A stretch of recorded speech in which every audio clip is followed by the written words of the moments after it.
शिरूर लोकसभा लढण्यावर आता शिवाजीराव आढळराव पाटील ठाम असल्याचं पाहायला मिळत आहे। मुख्यमंत्री शिरूरच्या जागेचा फैसला येत्या 24 तासात करणार।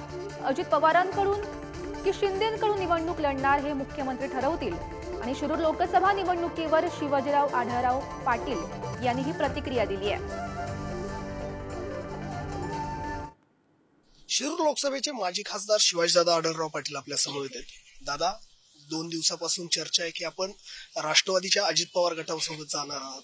आपली शिरूरची लोकसभेची निवडणूक तुम्ही राष्ट्रवादीकडनं लढणार असंही बोललं जातं। ही चर्चा मीडियामध्ये आहे, माझ्याशी काही चर्चा झाली नाही आणि त्याला आता तरी काही तथ्य असं मला वाटत नाही। अजून जागा वाटप झालेलं नाही। ही जागा अजित पवार गटाकडे आहे की शिंदे गटाकडे याचाही निर्णय झालेला नाही। मला वाटतं आज 2 उपमुख्यमंत्री आणि मुख्यमंत्री एकत्र आहेत विमान प्रवासामध्ये, त्यामुळे त्या चर्चेत काहीतरी चर्चा निघेल असं मला वाटतंय।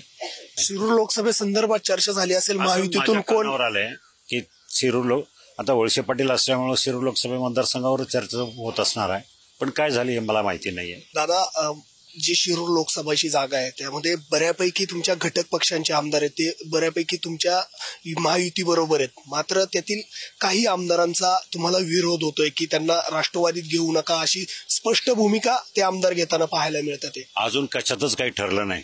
मी आज तरी शिवसैनिक आहे।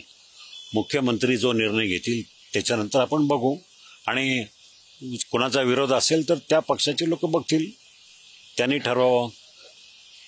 तुम्ही शिरूर लोकसभेची जागा लढवण्यास ठाम आहात? मी यापूर्वी पण सांगितलेलं आहे, मी उमेदवार आहे, लढणार आहे। कॅमेरामन निखिल सह तुषार झरेकर, पुढारी न्यूज, पुणे।